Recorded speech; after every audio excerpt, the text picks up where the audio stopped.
വിവാദങ്ങളിൽ നിറഞ്ഞ നിലമ്പൂർ.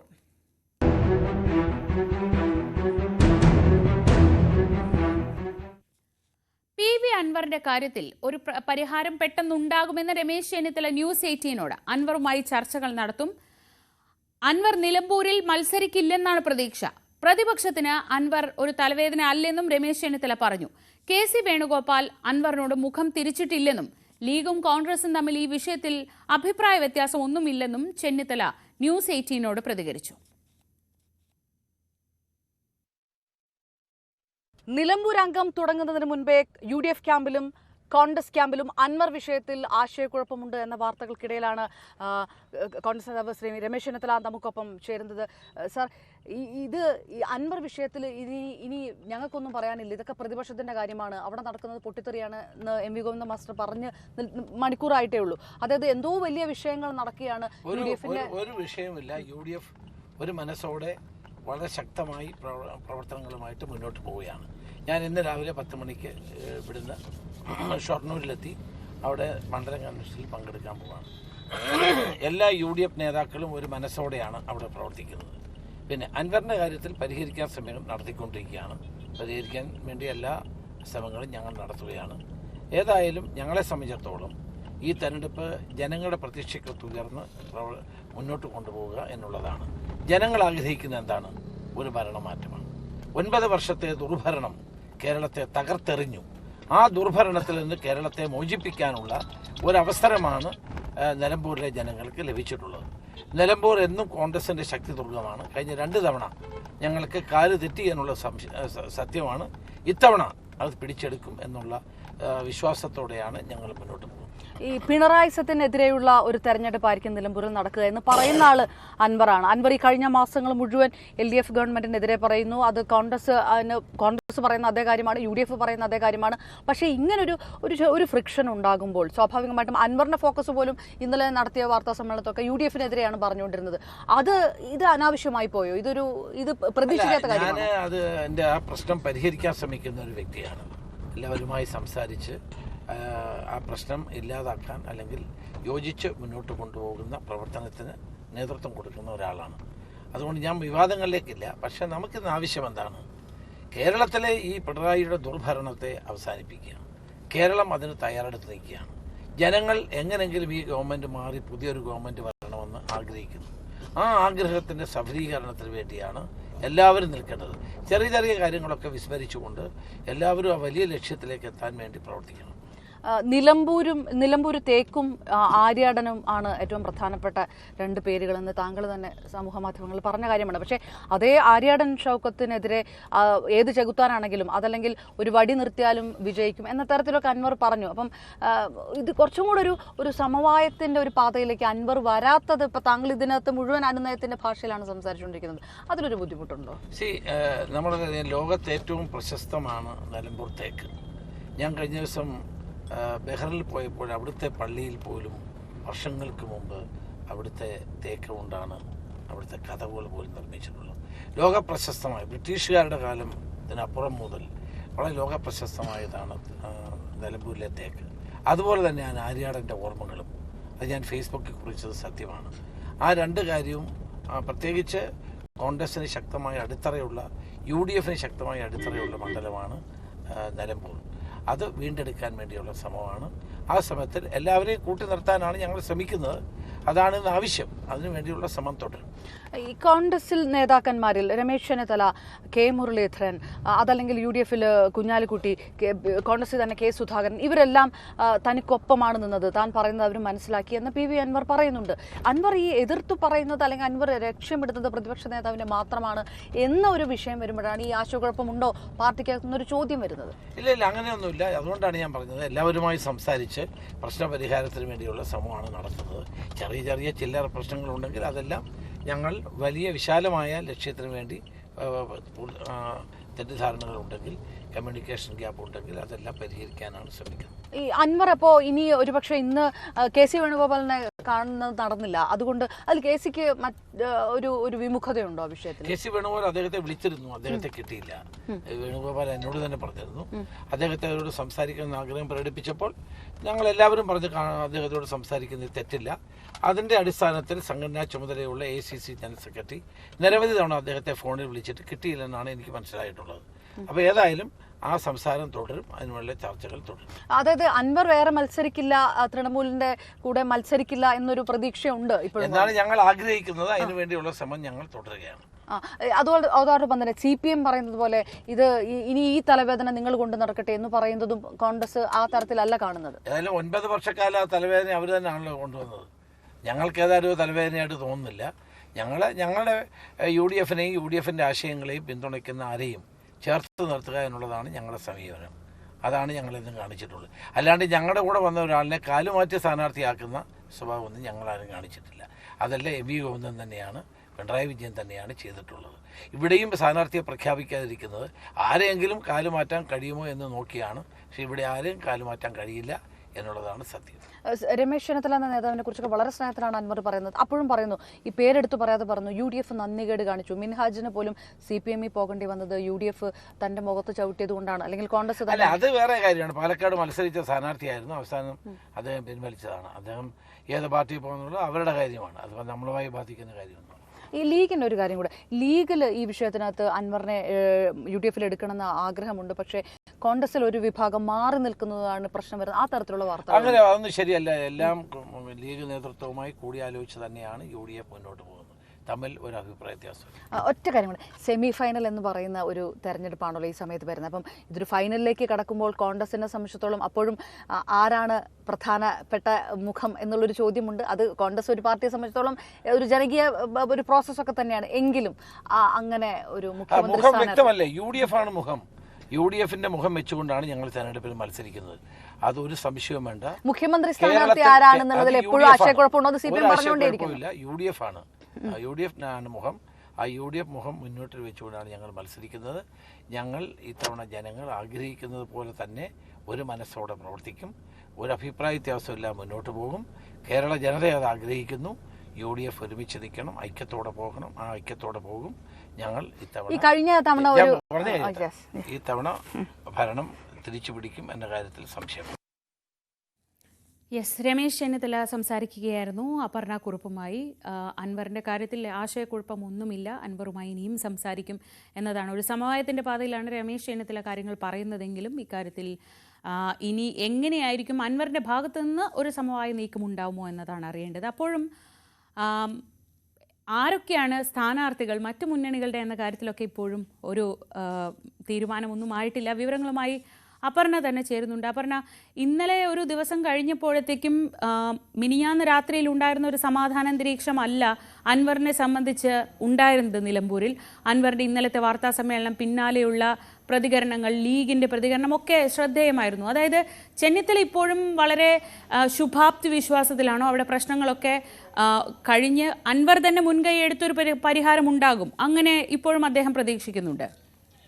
ശ്രീജ, ഈ രമേശ് ചെന്നിത്തലയുടെ വാക്കുകൾ വ്യക്തമായിട്ട് പറയുന്നത് കോൺഗ്രസ് ഇതിനകത്ത് എടുത്തിരിക്കുന്ന നിലപാട് എന്താണ് എന്നുള്ളത് തന്നെയാണ്. KC വേണുഗോപാൽ പറഞ്ഞിരിക്കുന്നത് കൊള്ളാവുന്ന ഒരു നേതൃത്വം സംസ്ഥാനത്തുണ്ട്, അവരിത് പരിഹരിക്കുമെന്നാണ്. അതായത് ഇത് KC വേണുഗോപാൽ നേരിട്ട് പരിഹരിക്കേണ്ട വിഷയമല്ല, അത് ഈ സംസ്ഥാന കോൺഗ്രസ് നേതാക്കളെ മറികടന്നുള്ള ഒരു തീരുമാനത്തിലേക്ക് KC വേണുഗോപാൽ ഇല്ല എന്നുള്ളൊരു സന്ദേശം KC വേണുഗോപാൽ സംസ്ഥാന കോൺഗ്രസ് നേതാക്കൾക്കും കൊടുത്തിട്ടുണ്ട്, അതോടൊപ്പം തന്നെ PV അൻവറിനും കൊടുത്തിട്ടുണ്ട് എന്നാണ് നമുക്കറിയുന്ന വിവരം. അതായത് നേരത്തെ പറഞ്ഞ പോലെ രമേശ് ചെന്നിത്തലയാണെങ്കിൽ, K സുധാകരൻ ആണെങ്കിൽ, K മുരളീധരൻ അടക്കമുള്ളവരാണെങ്കിൽ ഇങ്ങനെ ഒരു അനാവശ്യമായിട്ടുള്ള ഒരു വിഷയം ഉണ്ടാകേണ്ട സാഹചര്യം ഉണ്ടായിരുന്നില്ല നിലമ്പൂരിൽ എന്ന് തന്നെ കരുതുന്നവരാണ്. ഒരു മേൽക്കൈ UDFനുണ്ടായിരുന്നു, അത് തെരഞ്ഞെടുപ്പിൽ ഗുണകരമാവും എന്ന് കരുതിയിരുന്നതാണ്. അത് ഈ രീതിയിലേക്ക് അനാവശ്യമായിട്ട് ആരാണ് വിവാദത്തിലേക്ക് കൊണ്ടെത്തിച്ചത് എന്നത് തന്നെയാണ് കോൺഗ്രസ് പാർട്ടിക്കകത്ത് നിൽക്കുന്ന ആശയക്കുഴപ്പം. അതുകൊണ്ട് തന്നെ ഇത് വളർത്തി വലുതാക്കേണ്ട ആവശ്യമില്ല, ഇതിനകത്ത് വേണ്ടത് സമവായമാണ്. ഏതെങ്കിലും രണ്ടാണ് വിഷയം ശ്രീജ, അതായത് ഏതെങ്കിലും കാരണം കൊണ്ട് അൻവർ അവിടെ തൃണമൂൽ സ്ഥാനാർത്ഥിയായിട്ട് മത്സരിക്കാൻ തീരുമാനിക്കുകയാണെങ്കിൽ അത് UDFന് വലിയ ഗുണം ചെയ്യുകയില്ല എന്നുള്ളൊരു വിലയിരുത്തൽ ഒരു വശത്തുണ്ട്. അൻവറിനെ സംബന്ധിച്ചിടത്തോളം അത് തന്നെയാണ്. അങ്ങനെ ഒരു തീരുമാനത്തിലേക്ക് അൻവർ പോയാൽ അൻവറിൻ്റെ രാഷ്ട്രീയ ഭാവി എന്താകുമെന്നുള്ളൊരു കാര്യമുണ്ട്. ഇപ്പോൾ നടക്കുന്ന ചർച്ചകൾ സംബന്ധിച്ച് നമുക്ക് അറിയാൻ കഴിഞ്ഞിരിക്കുന്നത് അൻവറുമായിട്ട് കോൺഗ്രസ് നേതാക്കൾ കൃത്യമായിട്ട് ചർച്ച നടത്തുന്നുണ്ട്. അൻവർ ഒരു സമ്മർദ്ദ തന്ത്രം പയറ്റുന്നുണ്ട്. പലയിടത്തും ഫ്ലക്സ് ബോർഡുകളൊക്കെ വെച്ച് കഴിഞ്ഞിട്ടുണ്ടെങ്കിലും അങ്ങനെ ഒരു മത്സരാർത്ഥിയാകുക, ഒരു സ്ഥാനാർത്ഥി ഒരു പ്രഖ്യാപനത്തിലേക്ക് അൻവർ കടക്കാനുള്ള സാധ്യതയില്ല. സ്വാഭാവികമായിട്ടും ഒരുപക്ഷെ ഇന്ന് വൈകുന്നേരത്തോടെ അല്ലെങ്കിൽ ഒരുപക്ഷെ അല്പം അത് കഴിഞ്ഞിട്ടായിരിക്കും അൻവർ അയയുന്നു എന്നൊരു നിലപാടിലേക്ക് കടക്കാനുള്ള ഒരു സാധ്യതയുണ്ട്. പക്ഷേ അപ്പോഴും അസോസിയേറ്റ് മെമ്പറായി പ്രഖ്യാപിക്കണം, തന്നെ UDFന്റെ അസോസിയേറ്റ് മെമ്പറായി പ്രഖ്യാപിക്കണമെന്ന ആവശ്യം അൻവറിനുണ്ട്.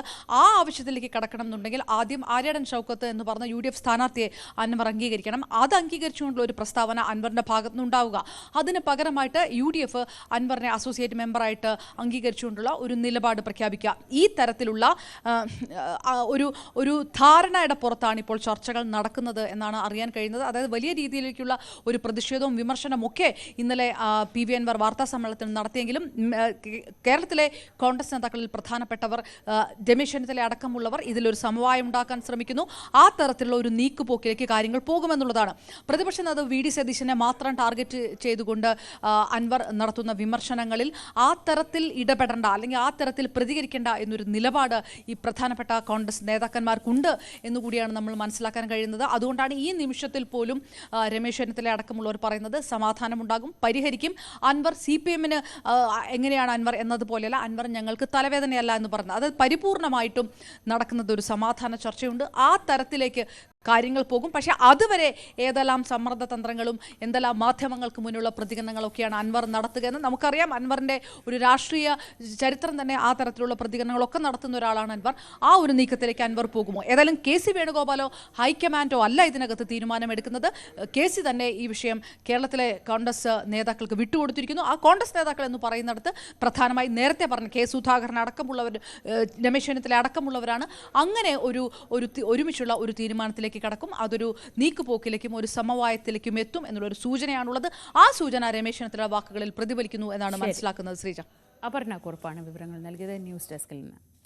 ശരി, ഷൗക്കത്തിന്റെ കാര്യത്തിൽ തീരുമാനമായി. പക്ഷേ ഇപ്പോഴും LDFന്റെയും NDAയുടെയും സ്ഥാനാർത്ഥികൾ ആര് എന്ന കാര്യത്തിൽ യാതൊരു തീരുമാനവുമായിട്ടില്ല.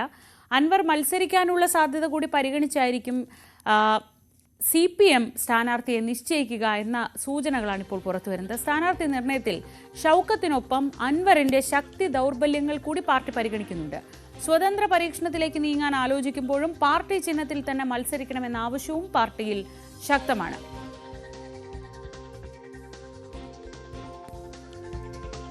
പല പേരുകളും ഈ അവസാന ഘട്ടത്തിലും സ്ഥിരീകരിക്കാതെ പല പേരുകളും ചർച്ചയാവുന്നുണ്ട്. ഏറ്റവും പ്രധാനമായി പരിഗണിക്കുന്നത് നാട്ടുകാരൻ കൂടിയായ CPMന്റെ സംസ്ഥാന സെക്രട്ടേറിയറ്റ് അംഗം M സ്വരാജിന്റെ പേരാണ്. ഒപ്പം ഒരു വനിത, ന്യൂനപക്ഷ വിഭാഗത്തിൽ നിന്നുള്ള ഒരാൾ എന്നൊക്കെയുള്ള നിലയ്ക്ക് അഡ്വക്കേറ്റ് ഷെറോണ റോയ്ക്ക് സാധ്യത ഒരു വശത്ത് തെളിയുന്നുണ്ട്. അവർ ജില്ലാ പഞ്ചായത്തിലെ അംഗമാണ്. മുൻ രാജ്യാന്തര ഫുട്ബോൾ താരവും സ്പോർട്സ് കൗൺസിൽ പ്രസിഡന്റുമായ U ഷറഫ് അലി സ്വതന്ത്രനെ പരിഗണിക്കുകയാണെങ്കിൽ U ഷറഫ് അലിക്ക് സാധ്യതയുണ്ട്. 2006 LDF സ്വതന്ത്രനായി മത്സരിച്ച തോമസ് മാത്യു, അദ്ദേഹത്തിന്റെ പേരും പരിഗണനയിലുണ്ട്. വളരെ മികച്ചൊരു പ്രകടനം അന്ന് അദ്ദേഹത്തിന് കാഴ്ചവെക്കാൻ കഴിഞ്ഞിരുന്നു. അങ്ങനെ ഈ പേരുകളൊക്കെ ചർച്ചയിലുണ്ടെങ്കിലും തീരുമാനം പക്ഷേ എടുക്കുന്നത് ഒരു പക്ഷേ അൻവർ എന്ത് തീരുമാനിക്കുന്നു എന്നതുകൂടി പരിഗണിച്ചായിരിക്കും. CV അനുമോദ് വിവരങ്ങളുമായി. അനുമോദ്, ഇക്കാര്യത്തിൽ ഈ വൈകുന്നതിന്റെ കാരണം മറുവശത്ത് എന്തൊക്കെ സംഭവിക്കുന്നു അതിനനുസരിച്ച് ഒരാളെ പ്രഖ്യാപിക്കാമെന്ന നിലയ്ക്കാണോ? ഈ പേരുകൾ പലതും ചർച്ചയിലുണ്ട് എന്ന് പറയുമ്പോൾ പോലും കൃത്യമായി ഇപ്പം 3 ദിവസമായി UDFന്റെ സ്ഥാനാർത്ഥി വന്നിട്ട്, അപ്പോൾ ഓരോ ദിവസവും അവർക്ക് അതിനനുസരിച്ച് ആനുകൂല്യം കൂടുതൽ കിട്ടുന്നുണ്ടല്ലോ. ആ ആനുകൂല്യത്തിനപ്പുറമുള്ള ഒരു തീരുമാനം LDFന്റെ ഭാഗത്തുനിന്നുണ്ടാവുമോ?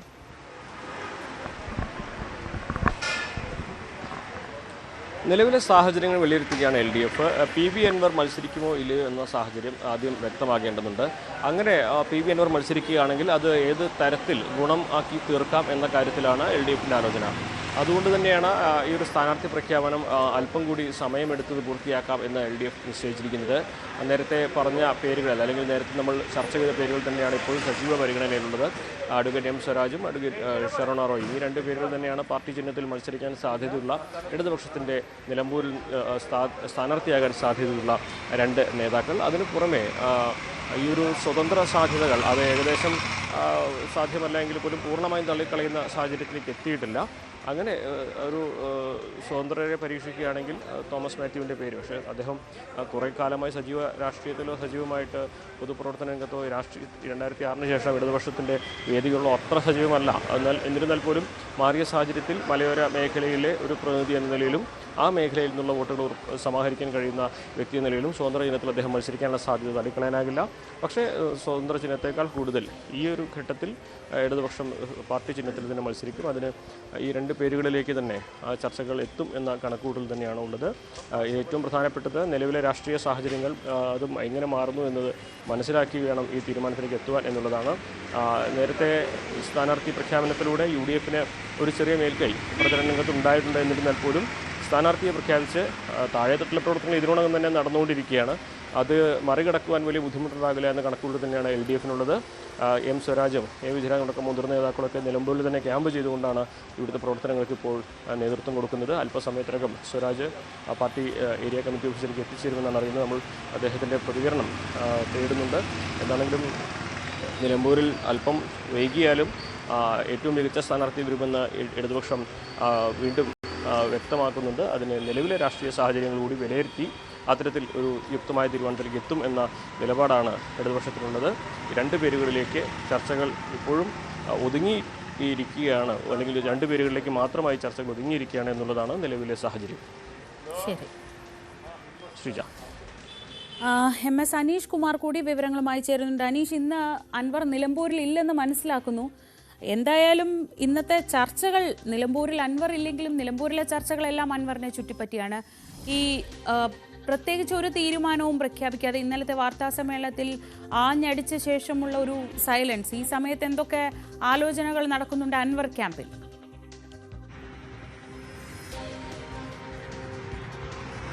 ശ്രീജ, ഇന്നലെ രാവിലെയാണ് അൻവർ വാർത്താ സമ്മേളനം നടത്തിയത്. അതിനുശേഷം വൈകുന്നേരം വരെ വീട്ടിൽ തന്നെ ഉണ്ടായിരുന്നു. പല തരത്തിലുള്ള തിരക്കിട്ട കൂടിയാലോചനകൾ അല്ലെങ്കിൽ ഫോൺ വഴിയുള്ള സംഭാഷണം എന്നിവയൊക്കെ നടന്നു. ഇതിനുശേഷമാണ് വൈകുന്നേരം വീട്ടിൽ നിന്ന് പോയത്. വീട്ടിൽ നിന്ന് ഇറങ്ങിയപ്പോൾ തന്നെ KC വേണുഗോപാലുമായി കോഴിക്കോട് വെച്ച് കൂടിക്കാഴ്ച നടത്തും എന്ന ഒരു അഭ്യൂഹം ഉയർന്നിരുന്നു. പക്ഷേ അതിലൊരു സ്ഥിരീകരണം കോൺഗ്രസ് ക്യാമ്പിൽ നിന്ന് ലഭിച്ചിട്ടില്ല. അൻവർ ഈ KC വേണുഗോപാലിനെ കാണുന്നതിനുള്ള നീക്കങ്ങൾ നടത്തിയെന്നാണ് നമുക്ക് മനസ്സിലാക്കാൻ കഴിയുന്നത്. പക്ഷേ അതിനൊരു സമയം നൽകുന്ന തരത്തിലേക്ക് കാര്യങ്ങൾ നീങ്ങില്ല. കേരളത്തിലെ നേതാക്കൾ ഈ പ്രശ്നം പരിഹരിക്കുന്നതിന് കാര്യപ്രാപ്തിയും ഈ വിഷയത്തെക്കുറിച്ച് കൂടുതൽ അറിയാവുന്നവരും ആണ്. അതുകൊണ്ട് അവർ തന്നെ ഈ കാര്യത്തിലൊരു തീരുമാനമെടുക്കട്ടെ എന്ന നിലപാടാണ് KC വേണുഗോപാലിന്റെ ഭാഗത്തുനിന്നും ഉണ്ടായത്. എന്തായാലും കോഴിക്കോട്ടേക്ക് അദ്ദേഹം എത്തിയിരുന്നു. അദ്ദേഹം കോഴിക്കോട്ടേക്ക് വരുന്നത് ഈ ഗിരീഷ് കൊടിയേരി അടക്കമുള്ള ആളുകളൊക്കെ ഈ ഫാറൂഖ് പാലത്തിൽ കൂടി നടന്നു പോകുന്നത്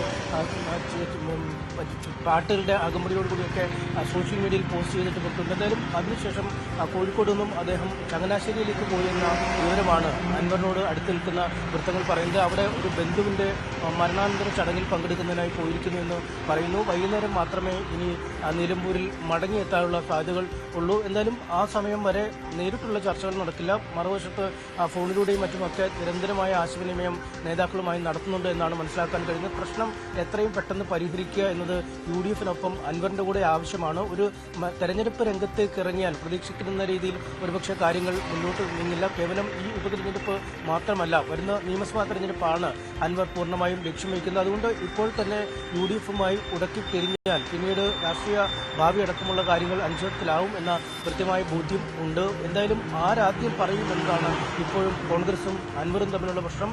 അൻവർ നേരത്തെ സ്ഥാനാർത്ഥിക്കെതിരെ പറഞ്ഞ കാര്യങ്ങളടക്കം പിൻവലിച്ച് UDF-നൊപ്പം നിൽക്കാമെന്ന ഒരു ഉറപ്പ് നൽകിയ ഒരു പ്രസ്താവന നടത്തിയാൽ ഒരുപക്ഷെ തൊട്ടടുത്ത മണിക്കൂറിൽ തന്നെ ഈ അൻവറിനെ ഒരു അസോസിയേറ്റ് അംഗമായി UDF-ൽ ഉൾപ്പെടുത്താമെന്നുള്ള പ്രഖ്യാപനം വരും എന്നാണ് കോൺഗ്രസ് ക്യാമ്പ് പറയുന്നത്. പക്ഷേ അൻവർ ഇപ്പോഴും അങ്ങോട്ട് കയറി താൻ നിരുപാധിക പിന്തുണ നൽകുന്നുവെന്ന് പറയാൻ തയ്യാറാവാത്ത ഒരു സാഹചര്യമാണുള്ളത്. എന്തായാലും നേതാക്കൾ ഇടപെട്ട് വലിയ തോതിലുള്ള ചർച്ചകൾ പുരോഗമിക്കുന്നു. അൻവറിന്റെ അസാന്നിധ്യത്തിലും അൻവറിന്റെ മുന്നണി പ്രവേശനവും അൻവർ തെരഞ്ഞെടുപ്പിൽ മത്സരിക്കുമോ എന്നുള്ള കാര്യം തന്നെയാണ് ഇപ്പോഴും നിലമ്പൂരിൽ ഉയർന്നു കേൾക്കുന്ന ഏറ്റവും പ്രധാനപ്പെട്ട തെരഞ്ഞെടുപ്പ് ചോദ്യം.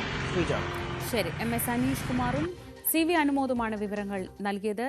ഇനി അറിയേണ്ടത് മറ്റ് ക്യാമ്പുകളിലെ എന്തൊക്കെയാണ് അവരുടെ തീരുമാനങ്ങൾ എന്നാണ്. അത് വരാൻ എന്താണ് അൻവറിന്റെ തീരുമാനം എന്നതുകൂടി ആശ്രയിച്ചായിരിക്കും ആ തീരുമാനങ്ങളൊക്കെ വരുന്നത്. ഇന്നിപ്പോൾ മറ്റൊരു വിവാദത്തിന് കൂടി അവിടെ നിലമ്പൂരിൽ തുടക്കമാവുകയാണ്. അത് കഴിഞ്ഞ നിയമസഭാ തെരഞ്ഞെടുപ്പിനെ ചൊല്ലിയാണ്. ആ തെരഞ്ഞെടുപ്പിൽ ആര്യടൻ ഷൗക്കത്ത് പാലം വലിച്ചതുകൊണ്ടാണ് UDF സ്ഥാനാർത്ഥി തോറ്റതെന്ന് CPM സംസ്ഥാന സെക്രട്ടറി MV ഗോവിന്ദൻ. VV പ്രകാശിന്റെ മകളുടെ ഫേസ്ബുക്ക് പോസ്റ്റ് ഷൗക്കത്തിനെതിരായ ഒളിയമ്പാണെന്നും ദേശാഭിമാനിയിലെ ലേഖനത്തിൽ MV ഗോവിന്ദൻ പറയുന്നു. അൻവറിന്റെ രാഷ്ട്രീയ വഞ്ചനയ്ക്കെതിരെ നിലമ്പൂർ വിധി എഴുതുമെന്നും അൻവർ UDF നേതാക്കളുമായി നടത്തിയ ഗൂഢാലോചനയുടെ ഭാഗമാണ് ഉപതെരഞ്ഞെടുപ്പെന്നും ലേഖനത്തിലുണ്ട്.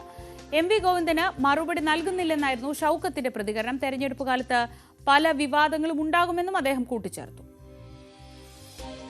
ദേശാഭിമാനി ലേഖനത്തിൻ്റെ അതല്ലെങ്കിൽ MV ഗോവിന്ദൻ എന്നറിയുന്ന സംസ്ഥാന ജനറൽ സെക്രട്ടറിയാണ്.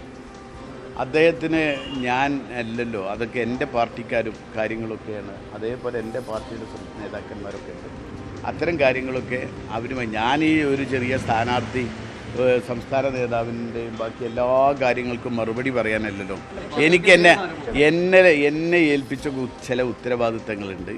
ആ ഉത്തരവാദിത്തങ്ങൾ നിറവേറ്റിക്കൊണ്ടാണ് ഞാൻ മുന്നോട്ട് പോകുന്നത്. ഞാൻ ഇത് തെരഞ്ഞെടുപ്പല്ലേ.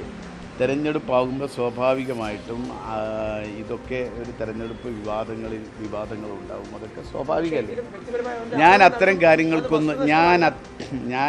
കാര്യങ്ങൾക്കൊന്നും ഞാൻ മറുപടി പറയുന്നില്ല. ആര്യടൻ ഷൗക്കത്താണ് ദേശാഭിമാനി ലേഖനത്തോട് പ്രതികരിച്ചത്. VV അരുൺ വിവരങ്ങളുമായി.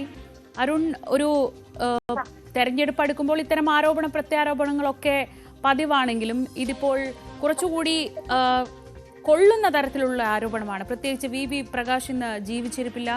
പ്രകാശിന്റെ മകളുടെ ഫേസ്ബുക്ക് പോസ്റ്റ് ആ സമയത്ത് വന്ന ദിവസം വലിയ ചർച്ചയായിരുന്നു. ആ സാഹചര്യത്തിൽ ഇന്നത്തെ ലേഖനത്തിന് ഒരിച്ചിരി കനം കൂടുമെന്ന് തോന്നുന്നു, അല്ലെങ്കിൽ ആ ആരോപണങ്ങൾക്ക് ഇത്തിരി കനം കൂടുമെന്ന് തോന്നുന്നു. എന്തൊക്കെയാണ് വിവരങ്ങൾ? ശ്രീജ, ആര്യാടൻ ഷൗക്കത്ത് സർവ്വസമ്മതനായ സ്ഥാനാർത്ഥിയല്ല UDF നിലമ്പൂരിൽ അവതരിപ്പിക്കാൻ കഴിയുന്നതിൽ.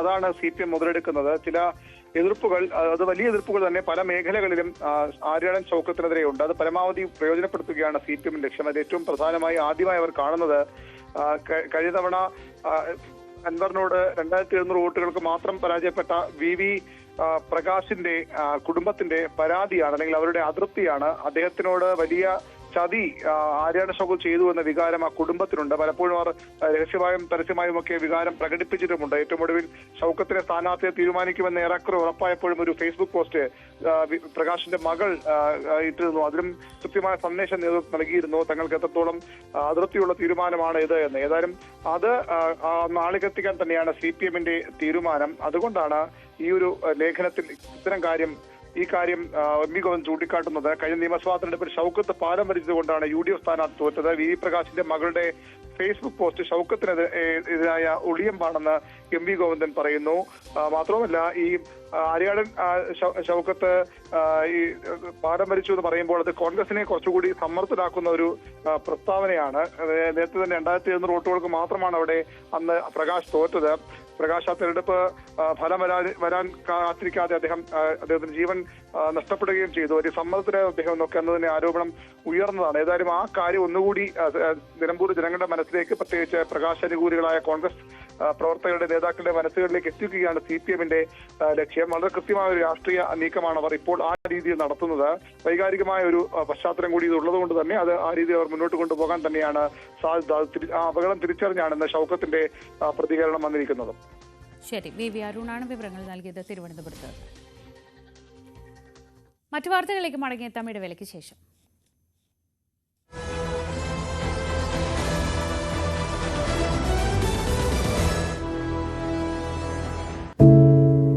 ഒരു മാധ്യമ പ്രവർത്തക എന്ന നിലയ്ക്ക് ഇപ്പോൾ ഏറ്റവും കൂടുതൽ കൈകാര്യം ചെയ്യേണ്ടി വരുന്നത് ലഹരിയുമായി ബന്ധപ്പെട്ട വാർത്തകളാണ്. കൊച്ചുകുട്ടികൾ മുതൽ യുവാക്കൾ വരെ എല്ലാവരും ഉൾപ്പെട്ടിരിക്കുന്ന ലഹരിയുടെ ഒരു വല. എന്താണ് നമ്മുടെ യുവതലമുറയ്ക്ക് സംഭവിക്കുന്നത് എന്നൊക്കെ എല്ലാവരും ചോദിച്ചു കാണും. പക്ഷേ അവരുടെ പ്രശ്നങ്ങളെ, അത് കുട്ടികൾ മുതൽ യുവാക്കൾ വരെ, അവരുടെ പ്രശ്നങ്ങളെ കേൾക്കുന്നതിന്, മനസ്സിലാക്കുന്നതിന്, ഒരു പരിഹാരം പറയുന്നതിന് മുതിർന്നവരായ നമുക്ക് എത്രമാത്രം കഴിയുന്നുണ്ട്? അവരിൽ ഉണ്ടാകുന്ന ചെറിയ മാറ്റങ്ങൾ നമ്മൾ തിരിച്ചറിയാറുണ്ടോ? അവരുടെ ചുറ്റുമുള്ളത് ഒരു മായാലോകമാണ്. സോഷ്യൽ മീഡിയയുടെ, വീഡിയോ ഗെയിമുകളുടെ, സിനിമയുടെ, വാർത്തയുടെ വലിയ വിവരശേഖരത്തിന്റെ ലോകം. ആ ലോകത്തിനകത്ത് കുരുങ്ങിപ്പോകുന്ന കുട്ടികളെ തിരിച്ച് യഥാർത്ഥ ജീവിതത്തിലേക്ക്, മണ്ണിന്റെ മണമുള്ള ജീവിതത്തിലേക്ക് തിരിച്ചു കൊണ്ടുവരാൻ നമുക്കും കഴിയേണ്ടതല്ലേ? അവരെ കേൾക്കാൻ, അവരിലുണ്ടാകുന്ന മാറ്റങ്ങൾ തിരിച്ചറിയാൻ, അവരുടെ പ്രശ്നങ്ങൾക്ക് പരിഹാരം കാണാൻ നമുക്ക് മാത്രമേ കഴിയൂ. ചേർത്ത് പിടിക്കാം നമ്മുടെ കുട്ടികളെ. ലഹരിയുടെ വലയിൽ കുരുങ്ങാതെ അവരെ കാത്തുരക്ഷിക്കാം.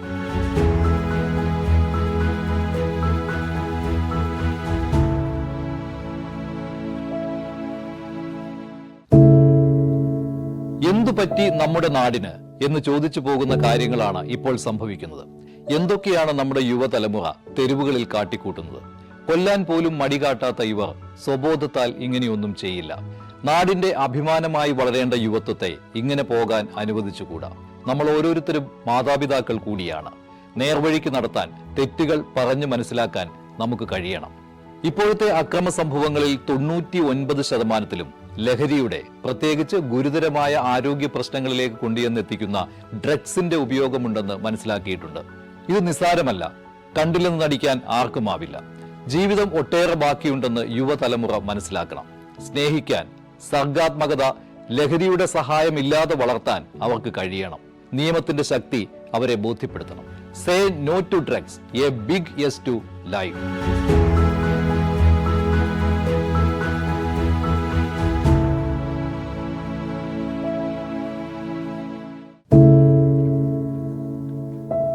പെരുകുന്ന കുറ്റകൃത്യങ്ങളുടെ വാർത്തകൾ എല്ലാ ദിവസവും വായിച്ച് തളരുന്ന കാലമാണ് മാധ്യമപ്രവർത്തക എന്ന രീതിയിൽ ഇപ്പോൾ. അതിൽ മിക്കതിലും കാരണം ലഹരിയാണെന്നും പ്രതികളാകുന്നതും ഇരകളാകുന്നതും പുതിയ തലമുറയിലെ കുട്ടികളാണെന്ന് കൂടി പറയേണ്ടി വരുമ്പോൾ രക്ഷാകർത്താവ് എന്ന നിലയിൽ സമാധാനം പോലും കെട്ടുപോകുന്ന സമയമാണ്. ആരെയാണ് തിരുത്തുക? ആരെയാണ് നന്നാക്കുക? ഈ പുതിയ തലമുറയാണോ, അതോ അവർക്ക് മാതൃകയാകേണ്ട നമ്മളെ തന്നെയാണോ? 4ാമത്തെ പെഗിൽ ഐസ് ക്യൂബ് വീഴുമ്പോൾ ഞാൻ എവിടെ എത്തുമെന്ന് പറയുന്ന നായകനെ വേണ്ട എന്ന് പറയാൻ ഒരിക്കലും നമുക്ക് കഴിഞ്ഞിട്ടില്ല. എല്ലാ പ്രതിസന്ധികളിൽ നിന്നും എഴുന്നേറ്റ് വരാൻ ലഹരി ഒപ്പം വേണമെന്നും വിഷമത്തിലും സന്തോഷത്തിലുമെല്ലാം ലഹരി കൂടെ ഉണ്ടാകണം എന്ന് പറഞ്ഞ തലമുറയാണ് നമ്മുടേത്. ലഹരിക്ക് കുടുംബ സദസ്സുകളിൽ ഉണ്ടായിരുന്ന ടാബു പോലും തുടച്ചു കളഞ്ഞ തലമുറയാണ് നമ്മുടേത്. അച്ഛനും അമ്മയും കുട്ടികളുടെ മുന്നിലിരുന്ന് മദ്യപിക്കുന്ന കാലത്ത് ഇതിലും വലിയ ലഹരിയിലേക്ക് കടക്കരുതെന്ന് കുട്ടികളോട് ആ രക്ഷിതാക്കൾക്ക് എങ്ങനെയാണ് പറയാൻ കഴിയുക? നോക്കൂ, കൈവിട്ടു പോകുന്നത് നമുക്കാണ്. അതിന്റെ വലിയ വിപത്ത് അനുഭവിക്കുന്നത് പുതിയ തലമുറയും. ലഹരിക്ക് അടിമയാകാതിരിക്കൂ, സ്വതന്ത്രരാകും. Live free. Institute of commerce, Lakshya.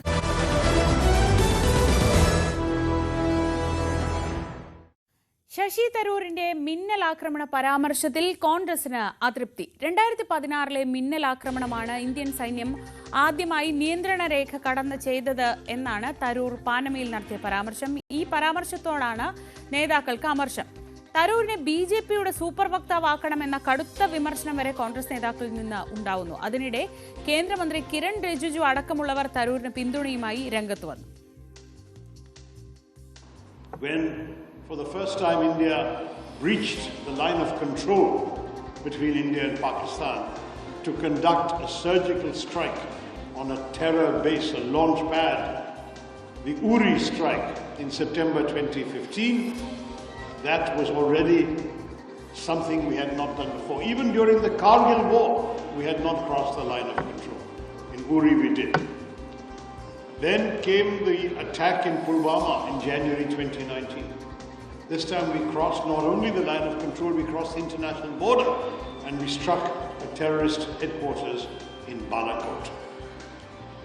This time we have gone beyond both of those.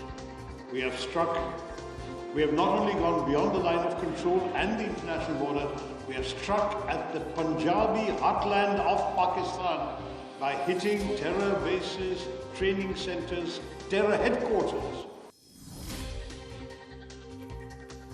Ragesh വിവരങ്ങളുമായി. രാഗേഷ്, നയതന്ത്ര പ്രതിനിധി സംഘത്തിന്റെ ഭാഗമായി പോകുമ്പോൾ സ്വാഭാവികമായും ശശി തരൂർ സർക്കാരിനെ പ്രതിരോധിക്കും, സർക്കാരിന് വേണ്ടി സംസാരിക്കും. ഇതറിയാത്തവരല്ല. പക്ഷേ ഈ സംഘത്തിലേക്ക് തെരഞ്ഞെടുത്തതിൽ തൊട്ട് അതൃപ്തിയുള്ള കോൺഗ്രസ് നേതാക്കൾ എന്തായാലും ഈ പരാമർശത്തിൽ കടുത്ത അതൃപ്തരാണ്. ആ അതൃപ്തി ഏത് വിധേന തരൂരിനെ അറിയിക്കുമോ? തരൂരിന്റെ ഭാഗത്തുനിന്ന് അതിൽ ഒരു പ്രതികരണം ഉണ്ടാവുമോ? അതൊക്കെയാണ് അറിയേണ്ടത്. എന്തൊക്കെയാണ് ഈ പ്രസ്താവനയ്ക്ക് ശേഷം പിന്നീട് നടക്കുന്നത്? ശ്രീജ, കോൺഗ്രസും ശശി തരൂരും 2 ട്രാക്കിൽ സഞ്ചരിക്കാൻ തുടങ്ങിയിട്ട് ഏറെ നാളായി. അതിപ്പോഴും മാറ്റമില്ലാതെ തുടരുന്നു. അതിപ്പോൾ ശശി തരൂർ വിദേശത്തായാലും അതിൽ മാറ്റമില്ല. അതാണിപ്പോൾ ഏറ്റവും ഒടുവിൽ നമ്മൾ കണ്ടുകൊണ്ടിരിക്കുന്നത്. അതായത് നിലവിൽ പാനമയിലാണ് ശശി തരൂർ ഉള്ളത്. അവിടെ സൈനിക നടപടി വിശദീകരിക്കുകയായിരുന്നു ശശി തരൂർ. അതിനിടയിലാണ് തരൂരിൻ്റെ ഭാഗത്ത് നിന്ന് ഇത്തരം ഒരു പ്രതികരണം ഉണ്ടായിട്ടുള്ളത്. അതായത് ഭീകരർക്ക് പോലും തിരിച്ചറിവ് വന്നു, ശക്തമായ വില നൽകേണ്ടി വരുമെന്ന് അവർ പോലും തിരിച്ചറിഞ്ഞു. പ്രത്യേകിച്ച് 2016 ഇന്ത്യയുടെ ശൈലി മാറ്റിയത്. ആദ്യമായി നിയന്ത്രണരേഖ മറികടന്നുകൊണ്ട് ഇന്ത്യ അത്തരത്തിൽ ഭീകരതാവളങ്ങൾ ആക്രമിച്ചത് 2016 ഉറി ഭീകരാക്രമണത്തിനുള്ള മറുപടിയിലാണ് എന്നാണ് ശശി തരൂർ പറഞ്ഞത്. കാർഗിൽ യുദ്ധകാലത്ത് പോലും അത്തരമൊരു നീക്കം സൈന്യത്തിന്റെ ഭാഗത്തുനിന്നുണ്ടായിരുന്നില്ല എന്നാണ് തരൂർ പറഞ്ഞു വെച്ചത്. ഇതിനെയാണ് കോൺഗ്രസ് നേതാക്കൾ ചോദ്യം ചെയ്യുന്നത്. അതായത് കോൺഗ്രസിന്റെ കാലത്ത്, പ്രത്യേകിച്ച് 65 യുദ്ധകാലത്തും 71 കോൺഗ്രസ് ആണ് രാജ്യം ഭരിച്ചിരുന്നത്. ആ സമയത്ത് ഇത്തരത്തിൽ ഇന്ത്യ അതിർത്തി കടന്നിട്ടുണ്ട്. പ്രത്യേകിച്ച് ശശി തരൂരിനെ സൂപ്പർ വക്താവാക്കണം എന്ന വിമർശനം പോലും കോൺഗ്രസ് നേതാവ് ഉദിത് രാജിന്റെ ഭാഗത്തുനിന്നുണ്ടായി. തുടർന്നാണ് ഉദിത് രാജ് ഈ 65 യുദ്ധത്തിന്റെ കാര്യവും 71 പാകിസ്ഥാനെ 2ആക്കിയത് ഇന്ത്യയാണെന്ന കാര്യം ഓർമ്മിക്കണം എന്നടക്കമുള്ള കാര്യങ്ങൾ തരൂരിനോട് സൂചിപ്പിക്കുന്നത്. അതിനുശേഷം ഉദിത് രാജിന്റെ ട്വീറ്റ് റീട്വീറ്റ് ചെയ്തുകൊണ്ട് പിന്നീട് പവൻ ഖേര, കോൺഗ്രസിന്റെ വക്താവാണ്, രംഗത്ത് വരികയുണ്ടായി. ഇതുകൂടാതെ 65 യുദ്ധ സമയത്ത് ലാഹോറിൽ ഒരു പോലീസ് സ്റ്റേഷൻ കീഴടക്കിക്കൊണ്ട് ഇന്ത്യൻ സൈന്യം അവിടെ നിലയുറപ്പിച്ച ചിത്രം പവൻ ഖേര പങ്കുവച്ചിട്ടുണ്ട്. ഈ ട്വീറ്റ് ജയറാം രമേശ്, മാധ്യമ വിഭാഗം മേധാവിയാണ്, ജനറൽ സെക്രട്ടറിയാണ്, അദ്ദേഹവും റീട്വീറ്റ് ചെയ്തിട്ടുണ്ട്. അപ്പോൾ സ്വാഭാവികമായും ശശി തരൂർ ക്യാമ്പ് ഇപ്പോൾ വിശ്വസിക്കുന്നത് കോൺഗ്രസ് നേതാക്കൾ അറിഞ്ഞുകൊണ്ടുള്ള നീക്കമാണ്. കാരണം ജയറാം രമേശ് അടക്കമുള്ളവർ ഇത് റീട്വീറ്റ് ചെയ്യുന്നു. അപ്പോൾ ഇത് അറിഞ്ഞുകൊണ്ടൊരു നീക്കം നടക്കുന്നു എന്നാണ് ശശി തരൂർ ക്യാമ്പ് വിശ്വസിക്കുന്നത്. ഏതായാലും തരൂരിന്റെ ഭാഗത്ത് നിന്ന് ഔദ്യോഗികമായ ഒരു പ്രതികരണം ഉണ്ടായിട്ടില്ല. കോൺഗ്രസ് ആകട്ടെ വലിയ അതൃപ്തി ഇതിൽ പങ്കുവെക്കുകയും ചെയ്യുന്നുണ്ട്. കാരണം നിരന്തരം പാർട്ടി നിലപാടിന് വിരുദ്ധമായ നിലപാട് ശശി തരൂർ പറയുന്നു. അത് പലപ്പോഴും കേന്ദ്ര സർക്കാരിനെ പ്രകീർത്തിച്ചുകൊണ്ടാകുന്നു എന്നാണ് കോൺഗ്രസ് നേതാക്കൾ, ഒരു വിഭാഗം കോൺഗ്രസ് നേതാക്കളുടെയെങ്കിലും വലിയ വിമർശനമായി ഉന്നയിക്കുകയും ചെയ്യുന്നത്. പ്രത്യേകിച്ച് നേരത്തെ തന്നെ ഈ സംഘത്തെ തെരഞ്ഞെടുക്കുന്ന കാര്യത്തിലടക്കം തൊട്ട് വലിയ എതിർപ്പ് തരൂരുമായി ബന്ധപ്പെട്ടുണ്ടായിരുന്നു. അതിപ്പോൾ കൂടുതൽ അല്ലെങ്കിൽ മറ നീക്കിക്കൊണ്ട് പുറത്തു വരികയാണ്. തരൂർ ഇപ്പോൾ വിദേശത്തായെങ്കിൽ പോലും. ഏതായാലും BJP ഈ വിഷയത്തിൽ പ്രതികരണവുമായി രംഗത്ത് വന്നിട്ടുണ്ട്. പ്രത്യേകിച്ച് പാർലമെന്ററി കാര്യമന്ത്രി കിരൺ റിജിജു തന്നെയാണ് തരൂരിനെ പ്രശംസിച്ചുകൊണ്ടും ഉദിത് രാജ് അടക്കമുള്ള കോൺഗ്രസ് നേതാക്കളുടെ നിലപാടിനെ ചോദ്യം ചെയ്തുകൊണ്ടും രംഗത്ത് വരുന്നത്. കാരണം നിരാശയ്ക്കൊരു പരിധിയുണ്ട്. പ്രത്യേകിച്ച് വിദേശത്താണ് തരൂരുള്ളത്. അവിടെ പോയി രാജ്യത്തിനും പ്രധാനമന്ത്രിക്കുമെതിരെ സംസാരിക്കണം എന്ന ചോദ്യമാണ് ഇപ്പോൾ BJP ഏതായാലും കോൺഗ്രസിനോട് ഉന്നയിച്ചുകൊണ്ടിരിക്കുന്നത്. ശ്രീജ. ശരി, രാകേഷാണ് വിവരങ്ങൾ നൽകിയത് ന്യൂസ് ഡെസ്കിൽ നിന്ന്.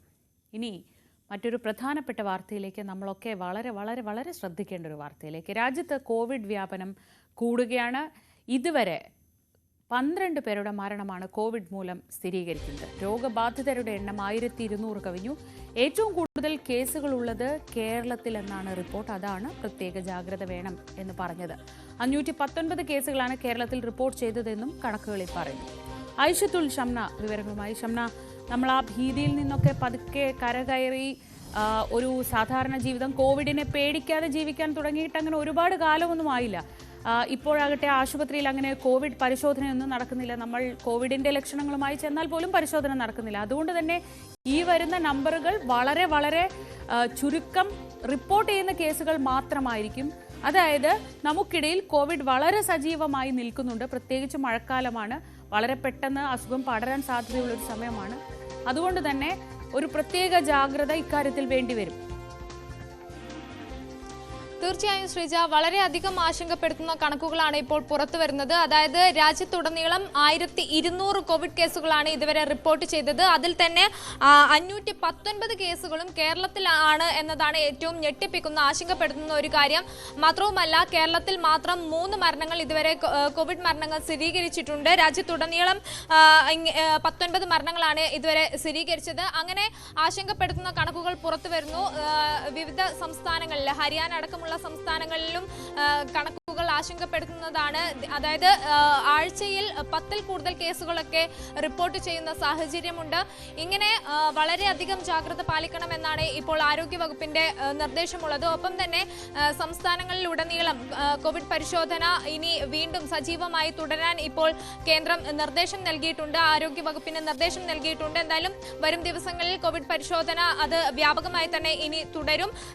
ചെറിയ ലക്ഷണങ്ങൾ കണ്ടാൽ തന്നെ ഉടൻ പരിശോധന നടത്തണമെന്ന് നിർദ്ദേശമുണ്ട്. ഒപ്പം തന്നെ പ്രായമായവർ, രോഗികൾ, ഗർഭിണികൾ, കുട്ടികൾ തുടങ്ങിയവർ അതീവ ജാഗ്രത പുലർത്തണം. കാരണം ഈ മരണപ്പെട്ട കേസുകളിൽ, മരണം സ്ഥിരീകരിച്ച കേസുകളിൽ അധികവും പ്രായമായവരോ അല്ലെങ്കിൽ മറ്റെന്തെങ്കിലും അസുഖം ഉള്ളവരോ ഒക്കെയാണ്. അതുകൊണ്ട് തന്നെ അത്തരം ആളുകൾ അതീവ ജാഗ്രത പുലർത്തണം. മാസ്ക് നിർബന്ധമായും ഉപയോഗിക്കണം. ആദ്യഘട്ടത്തിൽ നമ്മൾ കോവിഡ് കാലത്ത് പറഞ്ഞിരുന്നത് പോലെ തന്നെ മാസ്ക്, സാനിറ്റൈസർ അടക്കമുള്ള അത് ഉപയോഗിക്കണം, ഡിസ്റ്റൻസ് പാലിക്കണം. അങ്ങനെ പണ്ട് നമ്മൾ കോവിഡിനെ എങ്ങനെയൊക്കെ തിരുത്താൻ ശ്രമിച്ചോ അതുപോലെയൊക്കെ തന്നെ ജാഗ്രതയോടുകൂടി ജാഗ്രത പുലർത്തണം എന്നതാണ് നിർദ്ദേശം. എന്തായാലും ആശങ്കപ്പെടുത്തുന്ന കണക്ക് തന്നെയാണ്. കേരളത്തിൽ മാത്രമല്ല എന്നതുകൂടി എടുത്തു പറയണം. ഹരിയാന, ബംഗളൂരു അടക്കമുള്ള സ്ഥലങ്ങളിൽ ഇതുപോലെ കോവിഡ് കേസുകൾ വ്യാപിക്കുന്നുണ്ട്. എന്തായാലും ഇത് കഴിഞ്ഞ കുറച്ചു കാലത്തെ ഈ കണക്കുകൾ മാത്രമാണ്. വരും ദിവസങ്ങളിൽ ഇതിനേക്കാൾ കൂടുതൽ കേസുകൾ റിപ്പോർട്ട് ചെയ്യുമെന്നതാണ് സാഹചര്യം. ഒപ്പം തന്നെ സംസ്ഥാനത്തുടനീളം ഇനി അടുത്ത ദിവസങ്ങളിൽ തന്നെ ഉടൻ തന്നെ ഈ കോവിഡ് പരിശോധന, അതിന്റെ സെന്ററുകൾ തുറക്കും, കോവിഡ് പരിശോധന വ്യാപകമാക്കും. അതിന്റെ അടിസ്ഥാനത്തിൽ തന്നെ കൂടുതൽ കേസുകൾ റിപ്പോർട്ട് ചെയ്യും എന്നൊരു വിലയിരുത്തൽ കൂടി ഉണ്ട്.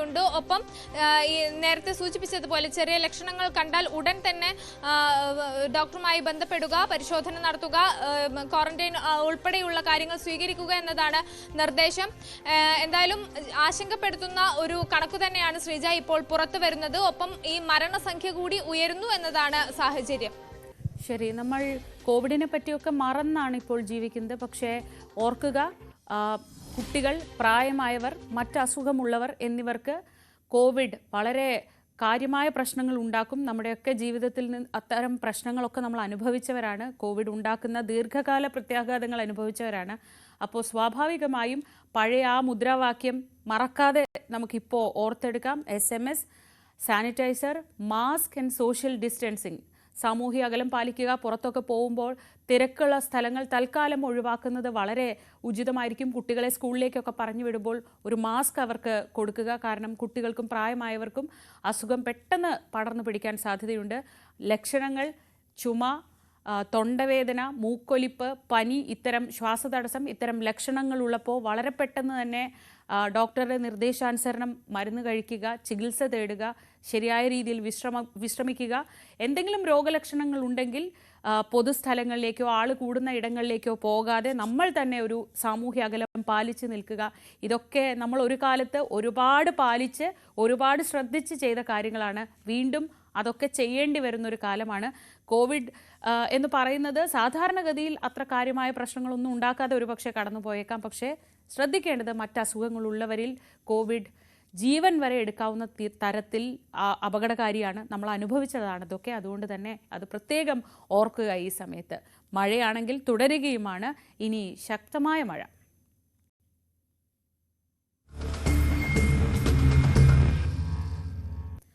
കാലവർഷം കനത്തതോടെ ദുരിതപ്പെയ്ത്താണ് എറണാകുളം ജില്ലയുടെ തീരമേഖലകളിൽ. ടെട്രാപോഡ് കടൽഭിത്തി ഇല്ലാത്ത കണ്ണമാലി മേഖലയിലാണ് വലിയ ദുരിതമുള്ളത്. കടലാക്രമണത്തിൽ ഇവിടെ നിരവധി വീടുകളിൽ വെള്ളം കയറി. കാലവർഷം കനത്തതോടെ പതിവ് പോലെ തന്നെ ചെല്ലാനം മേഖലയിലെല്ലാം തന്നെ ടെട്രാപോഡ് വലിയ രീതിയിൽ സംരക്ഷണം നൽകുമ്പോൾ കണ്ണമാലിയിലേക്ക് വരുമ്പോൾ അത് തീർത്തും വളരെയധികം ജനങ്ങളെ ബുദ്ധിമുട്ടിക്കുന്ന രീതിയിലേക്കാണ് ഈ വർഷവും കാലവർഷത്തിൻ്റെ ആദ്യ ദിവസങ്ങളിലേക്ക് വരുന്നത്. നമുക്ക് ദൃശ്യങ്ങളിൽ കാണാം, ഇവിടെ കടൽഭിത്തി പൂർണ്ണമായിട്ട് തന്നെ ഇല്ലാതായിരിക്കുന്ന ഒരവസ്ഥയാണ് ഉള്ളത്. ഇതിപ്പോൾ വേലിയിറക്ക സമയമായതുകൊണ്ട് വലിയ രീതിയിലേക്ക് തിരമാലകൾ എത്തുന്നില്ല. അല്ല എങ്കിൽ ഈ പ്രദേശത്ത് പോലും നിൽക്കാൻ പോലും കഴിയാത്ത രീതിയിലേക്കാണ് കാര്യങ്ങൾ വരുന്നത്. പിന്നീട് തിര അടിച്ച് കയറുന്നു. ഈ കാണുന്ന ജിയോ ബാഗുകൾ കൊണ്ടുള്ള ഈ സംവിധാനം ഇതൊന്നും ഒരു പ്രതിരോധമേ ആവുന്നില്ല എന്നതാണ്. പിന്നീട് വെള്ളം കുത്തിയൊലിച്ച് ഇവിടെ ഈ പ്രദേശത്തേക്ക് നോക്കുമ്പോഴാണ് ഈ മോശമായ ഈ കടൽഭിത്തിയുടെ ബാക്കിയും അതോടൊപ്പം തന്നെ ഈ ജിയോ ബാഗുകളും എല്ലാം ചേർന്ന് ഏതാണ്ട് ഒരു ഉരുൾപൊട്ടലിന് സമാനമായ രീതിയിലേക്ക് ആ വീടുകളിലേക്കെല്ലാം തന്നെ ഒലിച്ച് ഇറങ്ങുകയാണ് പതിവ്. ഇവിടെ നിന്ന് പലരും തന്നെയും ഇവിടെ നിന്ന് വീടുകളിൽ നിന്ന് മാറി താമസിച്ച ദുരിതാശ്വാസ ക്യാമ്പുകളിലോ അല്ല എങ്കിൽ മറ്റ് ബന്ധുവീടുകളിലൊക്കെ എല്ലാം തന്നെ മാറി നിൽക്കേണ്ട ഒരു അവസ്ഥയാണ്. വർഷങ്ങളായി തുടരുന്ന ഒരു ദുരന്തം, ഈ ദുരിതവും ഒരു മാറ്റവുമില്ല. ഒരു മാറ്റവും സാറേ.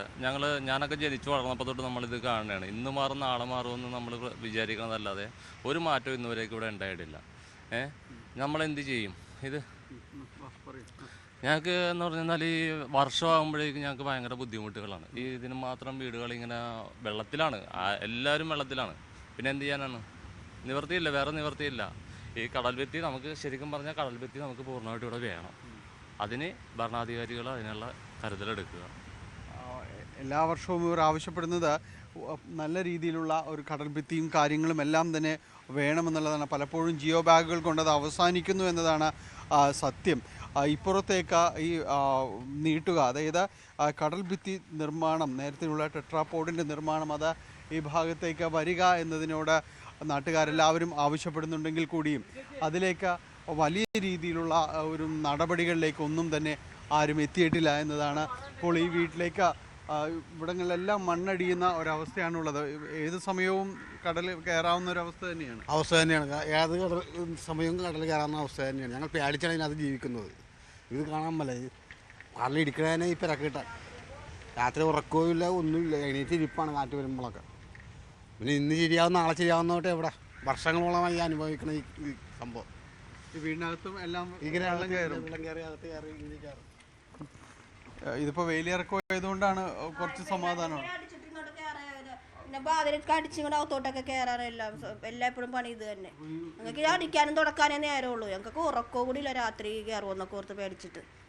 എന്ത് ചെല്ലില്ല കൊല്ലം ഇത് തന്നെ പണിയാ. കുറേ ദിവസത്തൊക്കെ ഞങ്ങൾക്ക് ഇങ്ങനെ ഊണും ഉണ്ടായി ഉറക്കം ഉണ്ടായില്ല. ഇത് കഷ്ടപ്പാട് എന്ന് തീരുമെന്ന് ഒന്നും ആരോട് ചോദിക്കാൻ, ആരോട് പറയാനാ? അതുതന്നെയാണ്, ഇനി ആരോടാണ് സങ്കടം പറയേണ്ടത് എന്ന് അവർക്ക് പോലും അറിയാത്തൊരു രീതിയിലേക്കാണ് കാര്യങ്ങൾ. ആരോട് പറഞ്ഞാൽ ഇതിനൊരു ഉത്തരമാകുമെന്ന് അവർക്കും അറിയില്ല. ജിയോ ബാഗുകളുടെ ഒരു ചെറിയ സംരക്ഷണം മാത്രമാണ് ഇവർക്കുള്ളത്. അതിനുശേഷം ഇനിയിപ്പോൾ കടൽ ക്ഷോഭം രൂക്ഷമാകുമ്പോൾ എവിടേക്ക് മാറുമെന്ന് അറിയാത്തവരാണ് കണ്ണമാലി മേഖലയിലെ ബഹുഭൂരിപക്ഷം പേരും. ക്യാമറമാൻ കെ പി ധനേഷിനൊപ്പം ഡാനി പോൾ, ന്യൂസ് 18. തീരമേഖലയിൽ ദുരിതം കടുത്ത ദുരിതമാണ്. മറ്റ് മലയോര മേഖലയിലും സമാനമായ സാഹചര്യമൊക്കെയാണ്. സംസ്ഥാനത്ത് ഇതിനിടെ അതിശക്തമായ മഴ തുടരുന്നുമുണ്ട്. ഇന്ന് 4 ജില്ലകളിലാണ് റെഡ് അലർട്ട് ഉള്ളത്. പത്തനംതിട്ട, ഇടുക്കി, കണ്ണൂർ, കാസർഗോഡ് ജില്ലകളിൽ. 6 ജില്ലകളിൽ ഇന്ന് വിദ്യാഭ്യാസ സ്ഥാപനങ്ങൾക്ക് അവധിയാണ്. നേരത്തെ പ്രഖ്യാപിച്ച പരീക്ഷകളിൽ മാറ്റമില്ല. പത്തനംതിട്ടയിൽ കനത്ത മഴയെ തുടർന്ന് മലയോര മേഖലയിലേക്കുള്ള രാത്രികാല ഗതാഗത നിരോധനം തുടരുകയാണ്. ജില്ലയിൽ കോറികളുടെ പ്രവർത്തനം നിരോധിച്ചു. കാസർഗോട്ടും ശക്തമായ മഴയാണ്. റെഡ് അലർട്ട് പ്രഖ്യാപിച്ച സാഹചര്യത്തിൽ ജില്ലയിൽ റാണിപുരം ഉൾപ്പെടെയുള്ള വിനോദസഞ്ചാര കേന്ദ്രങ്ങൾ അടച്ചിടും. ബീച്ചുകളിലേക്കും വിനോദസഞ്ചാരികൾക്ക് പ്രവേശനമില്ല. ഇടുക്കിയിലും അതിശക്തമായ മഴ തുടർന്നു. കഴിഞ്ഞ 4 ദിവസമായി പല മേഖലകളിലും വൈദ്യുതിയില്ല. മഴക്കെടുതിയിൽ ജില്ലയിൽ ഇതുവരെ 48 വീടുകളാണ് തകർന്നത്. നമ്മുടെ ഇറ്റാച്ചി പോകാനുള്ള വഴിയായാലും മണ്ണടിച്ചുണ്ടാക്കി എന്നല്ലാണ്ട് മഴയുണ്ട്, മഴക്കെടുതിയുണ്ട്. മഴക്കെടുതിയുടെ സമയത്ത് കൃത്യമായ നടപടികളില്ലാത്തപ്പോഴുള്ള പ്രതിഷേധവുമുണ്ട്. കോഴിക്കോട് വിലങ്ങാട് ഇന്ന് UDF BJP ഹർത്താലാണ്. ഉരുൾപൊട്ടൽ ദുരന്ത ബാധിതരോടുള്ള സർക്കാരിന്റെ നിഷേധാത്മക നിലപാടിൽ പ്രതിഷേധിച്ചാണ് ഇരു പാർട്ടികളും ഹർത്താലിന് ആഹ്വാനം ചെയ്തത്. രാവിലെ 6 മുതൽ വൈകിട്ട് 6 വരെയാണ് ഹർത്താൽ. കഴിഞ്ഞ വർഷം വയനാട് ചൂരൽമലയിലും മുണ്ടക്കയിലും ഉരുൾപൊട്ടലുണ്ടായ അതേ ദിവസം തന്നെയാണ് കോഴിക്കോട് വിലങ്ങാടും നിരവധി തവണ ഉരുൾപൊട്ടലുണ്ടായത്. അന്ന് ഒരാൾക്ക് ജീവൻ നഷ്ടപ്പെടുകയും നിരവധി വീടുകൾ തകരുകയും ചെയ്തു. 1 വർഷമാകാറായിട്ടും ദുരന്തബാധിതരായവർക്ക് ആവശ്യത്തിന് സർക്കാർ സഹായം നൽകിയില്ല എന്നതാണ് ഇരു പാർട്ടികളുടെയും ആരോപണം. തീരത്തടിയുന്ന ആശങ്ക.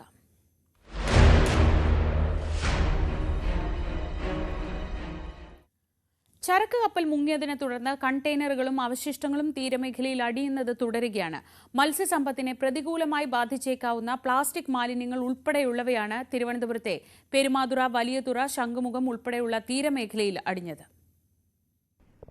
തീരദേശവാസികളുടെ ആശങ്ക വർദ്ധിപ്പിച്ചുകൊണ്ടാണ് മുങ്ങിയ കപ്പലിൽ നിന്നുള്ള കണ്ടെയ്നറിലെ അവശിഷ്ടങ്ങളും പ്ലാസ്റ്റിക് തരികളും തിരുവനന്തപുരം ജില്ലയുടെ ഉൾപ്പെടെയുള്ള തീരമേഖലകളിലേക്ക് അടിഞ്ഞുകൊണ്ടിരിക്കുന്നത്. ഇന്നലെ വലിയതുറ, ശംഖുമുഖം, അഞ്ചുതെങ്ങ് ഉൾപ്പെടെയുള്ള പ്രദേശങ്ങളിലേക്ക് ഈ പ്ലാസ്റ്റിക് തരികൾ ഒരുപാട് അടിഞ്ഞുകൂടിയിരുന്നു.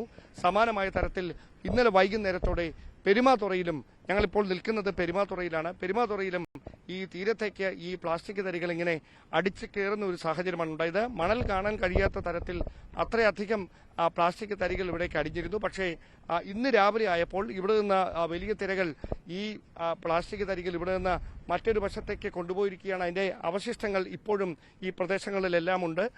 അങ്ങനെയാണ് നിലവിലെ സാഹചര്യം. ഈ പ്ലാസ്റ്റിക് തരികൾ ഇവിടുന്ന് നീക്കം ചെയ്യുന്നതിന് വേണ്ടിയിട്ടുള്ള നടപടികളാണ് ജില്ലാ ഭരണകൂടം സ്വീകരിക്കുന്നത്. അതായത് മുഖ്യമന്ത്രിയുടെ ഓഫീസിന്റെ നിർദ്ദേശത്തിന്റെ അടിസ്ഥാനത്തിൽ ചീഫ് സെക്രട്ടറി നേരിട്ട് തിരുവനന്തപുരം, ആലപ്പുഴ, കൊല്ലം ജില്ലാ കളക്ടർമാരുമായി ചർച്ച നടത്തിയാണ് ഈ പ്ലാസ്റ്റിക് തരികൾ, തീരത്തടിയുന്ന പ്ലാസ്റ്റിക് തരികൾ നീക്കം ചെയ്യുന്നതിന് വേണ്ടിയിട്ടുള്ള ഊർജിതമായ നടപടികളിലേക്ക് കടക്കുന്നത്. ഓരോ 100 മീറ്ററിലെയും തരികൾ സന്നദ്ധ പ്രവർത്തകരെ സുരക്ഷിതമായി ഉപയോഗിച്ചുകൊണ്ട് ഇവിടെ നിന്ന് ഈ തരികൾ നീക്കുന്നതിന് വേണ്ടിയിട്ടുള്ള നടപടികൾ ഇന്നു മുതൽ ആരംഭിക്കുമെന്നാണ് അറിയിച്ചിരിക്കുന്നത്. അതായത് നഡിൽസ് ഇങ്ങനെ അടിച്ചു കൂടുന്നത് അത് വലിയ തരത്തിൽ പാരിസ്ഥിതിക പ്രശ്നങ്ങൾക്ക് വരെ വഴിവെച്ചേക്കാമെന്ന ഒരു വിലയിരുത്തലിന്റെ അടിസ്ഥാനത്തിൽ കൂടിയാണ് അത് അവിടുന്ന് നീക്കം ചെയ്യുന്നതിന് വേണ്ടിയുള്ള നടപടികളിലേക്ക് അടിയന്തരമായി കടക്കുന്നത്. പോലീസിന്റെയും അഗ്നിരക്ഷാ സേനയുടെയും അതോടൊപ്പം തന്നെ ദുരന്ത നിവാരണ സേന ഉദ്യോഗസ്ഥരുടെയും സാന്നിധ്യത്തിലായിരിക്കും ഒരു സൂപ്പർവൈസറുടെ നേതൃത്വത്തിൽ ഈ സന്നദ്ധ പ്രവർത്തകരെ നിയോഗിച്ചുകൊണ്ട് തീരമേഖലയിലേക്ക് ഓരോ പ്രദേശത്തും അടിഞ്ഞുകൂടുന്ന ഈ പ്ലാസ്റ്റിക് തരികൾ ഇവിടുന്ന് നീക്കം ചെയ്യുന്നതിന് വേണ്ടിയിട്ടുള്ള നടപടികൾ ഊർജിതമായി സ്വീകരിക്കാൻ ചീഫ് സെക്രട്ടറി ജില്ലാ കളക്ടർമാർക്ക് നിർദ്ദേശം നൽകിയിരിക്കുന്നത്. എത്രയും പെട്ടെന്ന് ഈ നടപടികൾ പൂർത്തിയാക്കാനാണ് നിർദ്ദേശം. കാരണം വീണ്ടും വീണ്ടും കണ്ടെയ്നറിലെ അവശിഷ്ടങ്ങൾ മറ്റ് പല തീരമേഖലകളിലേക്കും അടിഞ്ഞുകൊണ്ടിരിക്കുന്ന ഒരു സാഹചര്യമുണ്ട്. അത് മത്സ്യസമ്പത്തിനെ വരെ ദോഷകരമായി ബാധിച്ചേക്കാമെന്ന ഒരു വിലയിരുത്തലിന്റെ അടിസ്ഥാനത്തിൽ കൂടിയാണ് അടിയന്തരമായി ഈ പ്രശ്നം പരിഹരിക്കുന്നതിന് വേണ്ടി ഈ അടിഞ്ഞുകൂടുന്ന അവശിഷ്ടങ്ങൾ നീക്കം ചെയ്യുന്നതിനുള്ള നടപടികൾ വേഗത്തിലേക്ക് മാറ്റുന്നത്. ക്യാമറമാൻ സന്തോഷ് കുമാറിനൊപ്പം ഡാൻ കുര്യൻ, ന്യൂസ് 18. പുറംകടലിൽ മുങ്ങിയ 5 കണ്ടെയ്നറുകൾ കണ്ടെത്താനായി സോണാർ സംവിധാനത്തിന്റെ പ്രവർത്തനം ഇന്ന് ആരംഭിക്കുമെന്ന് റവന്യൂ മന്ത്രി കെ രാജൻ. ഗുജറാത്ത് ആസ്ഥാനമായി പ്രവർത്തിക്കുന്ന വിശ്വകർമ്മ എന്ന കമ്പനിക്കാണ് ചുമതല. കടൽ തീരത്ത് അടിഞ്ഞുകൂടിയ പ്ലാസ്റ്റിക് തരികൾ നീക്കുന്നതിനുള്ള ജോലികൾ അടിയന്തരമായി ആരംഭിച്ചതായി മന്ത്രി പറഞ്ഞു. മറൈൻ എമർജൻസി റെസ്പോൺസ് ടീമുള്ള ഇന്ത്യയിലെ തന്നെ ഏറ്റവും പ്രധാനപ്പെട്ട കമ്പനികളിൽ ഒന്നായിട്ടുള്ള വിശ്വകർമ്മ ഇന്നലത്തോടുകൂടി കമ്പനിയുമായി ഒരു അഗ്രിമെന്റ് വെച്ച് കപ്പലിനകത്തുള്ള വസ്തുക്കളും കപ്പലിൽ നിന്നുള്ള ഓയിലുകളും മാറ്റുന്നതിന് വേണ്ടിയിട്ടുള്ള ചുമതല അവർ ഏറ്റെടുത്തിട്ടുണ്ട്. അതിന്റെ ഭാഗമായിട്ട് പോണ്ടിച്ചേരിയിൽ നിന്നുള്ള അവരുടെ കപ്പൽ ഇന്ന് ആ സ്ഥലത്ത് എത്തിച്ചേരും എന്നാണ് നമുക്ക് കിട്ടിയിട്ടുള്ള അറിവ്. കപ്പൽ കിടക്കുന്നതിന് ചുറ്റും ഇതിന് മുന്നോടിയായി കപ്പൽ കിടക്കുന്നതിന് ചുറ്റും ഒരു സോണാർ സർവേ, നമ്മുടെ കൃത്യമായ ഭാഷയിൽ പറഞ്ഞാൽ അൾട്രാസൗണ്ട് രശ്മികൾ ഉപയോഗിച്ചുകൊണ്ടുള്ള ഒരു സോണാർ സർവേയും ഇന്ന് തന്നെ ആരംഭിക്കും. മറ്റു വാർത്തകൾ ഇടവേളയ്ക്ക് ശേഷം.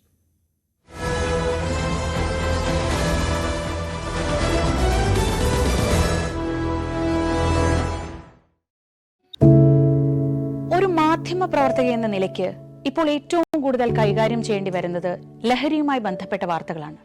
കൊച്ചുകുട്ടികൾ മുതൽ യുവാക്കൾ വരെ എല്ലാവരും ഉൾപ്പെട്ടിരിക്കുന്ന ലഹരിയുടെ ഒരു വല. എന്താണ് നമ്മുടെ യുവതലമുറയ്ക്ക് സംഭവിക്കുന്നത് എന്നൊക്കെ എല്ലാവരും ചോദിച്ചു കാണും. പക്ഷേ അവരുടെ പ്രശ്നങ്ങളെ, അത് കുട്ടികൾ മുതൽ യുവാക്കൾ വരെ, അവരുടെ പ്രശ്നങ്ങളെ കേൾക്കുന്നതിന്, മനസ്സിലാക്കുന്നതിന്, ഒരു പരിഹാരം പറയുന്നതിന് മുതിർന്നവരായ നമുക്ക് എത്രമാത്രം കഴിയുന്നുണ്ട്? അവരിൽ ഉണ്ടാകുന്ന ചെറിയ മാറ്റങ്ങൾ നമ്മൾ തിരിച്ചറിയാറുണ്ടോ? അവരുടെ ചുറ്റുമുള്ളത് ഒരു മായാലോകമാണ്. സോഷ്യൽ മീഡിയയുടെ, വീഡിയോ ഗെയിമുകളുടെ, സിനിമയുടെ, വാർത്തയുടെ വലിയ വിവരശേഖരത്തിന്റെ ലോകം. ആ ലോകത്തിനകത്ത് കുരുങ്ങിപ്പോകുന്ന കുട്ടികളെ തിരിച്ച് യഥാർത്ഥ ജീവിതത്തിലേക്ക്, മണ്ണിന്റെ മണമുള്ള ജീവിതത്തിലേക്ക് തിരിച്ചു കൊണ്ടുവരാൻ നമുക്കും കഴിയേണ്ടതല്ലേ? അവരെ കേൾക്കാൻ, അവരിലുണ്ടാകുന്ന മാറ്റങ്ങൾ തിരിച്ചറിയാൻ, അവരുടെ പ്രശ്നങ്ങൾക്ക് പരിഹാരം കാണാൻ നമുക്ക് മാത്രമേ കഴിയൂ. ചേർത്ത് പിടിക്കാം നമ്മുടെ കുട്ടികളെ. ലഹരിയുടെ വലയിൽ കുരുങ്ങാതെ അവരെ കാത്തുരക്ഷിക്കാം.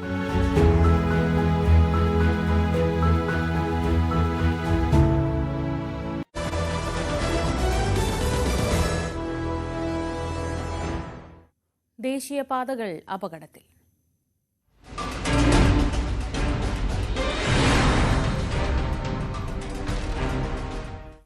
തിരുവനന്തപുരം ആറ്റിങ്ങലിലും ദേശീയപാത നിർമ്മാണത്തിൽ അപാകതയെന്ന് പരാതി. ചതുപ്പുകളിൽ നിന്നുള്ള നീരൊഴുക്ക് തടഞ്ഞുള്ള നിർമ്മാണം റോഡിന്റെ തകർച്ചയ്ക്ക് ഇടയാക്കുമെന്നാണ് ആശങ്ക. സമീപത്തെ റോഡുകൾ വെള്ളത്തിലായതോടെ വഴിമുട്ടിയ നാട്ടുകാരും ദുരിതത്തിലായി.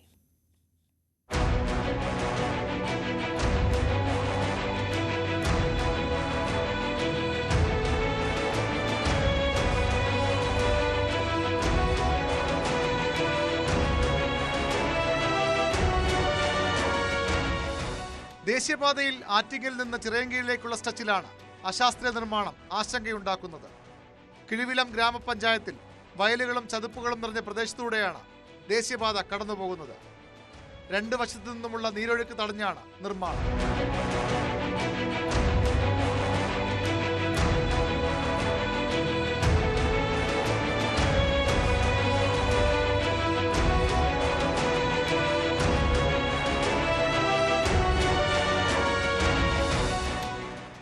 നീരൊഴുക്ക് തടയുന്നത് റോഡിന്റെ തകർച്ചയ്ക്കിടയാക്കുമെന്നും ആശങ്കയുണ്ട്. നമ്മുടെ കിഴിവിലം ഗ്രാമപഞ്ചായത്തിലെ 5-ാം വാർഡ് ഉൾപ്പെടുന്ന ഒരു മധ്യഭാഗത്താണ് നമ്മളിവിടെ നിൽക്കുന്നത്. ഈ റോഡിന്റെ സൈഡുകളിൽ കൂടി ഉണ്ടായിരുന്ന ഓടകളെല്ലാം നശിപ്പിക്കപ്പെട്ടു. ഭൂമിശാസ്ത്രപരമായ വെള്ളം ഒഴുക്കിന് തടസ്സം വന്നു. ഈ റോഡ് നിർമ്മിച്ച തുടക്കം മുതൽ ഏകദേശം 1 കിലോമീറ്ററോളം ചുറ്റളവിൽ ഇത് റോഡ് വിണ്ട് കീറിയിട്ടുണ്ട്. അവർ വേനൽ വരുന്ന സമയത്ത് വിണ്ട് കീറിയ സ്ഥലങ്ങളെല്ലാം കൊണ്ടുവന്ന് ടാറിട്ട് ഒഴിച്ച് ജനങ്ങളെ കണ്ണിൽ പൊടിയിട്ടുകൊണ്ട് പോകും. ഇപ്പോഴെന്താ ആ തുടക്ക സമയത്ത് വിണ്ട് കീറിപ്പുണ്ട്. അതുകൊണ്ട് ഇത് ഇടിഞ്ഞു താഴാനുള്ള ഒരു അവസ്ഥയുണ്ട്. നീരൊഴുക്ക് തടഞ്ഞുള്ള റോഡ് നിർമ്മാണത്തിൽ ജനങ്ങളും ദുരിതത്തിലായി. വീടുകളിൽ നിന്ന് പുറത്തേക്കിറങ്ങാനാകാത്ത അവസ്ഥ. റോഡിൽ മാസങ്ങളായി വെള്ളക്കെട്ട്.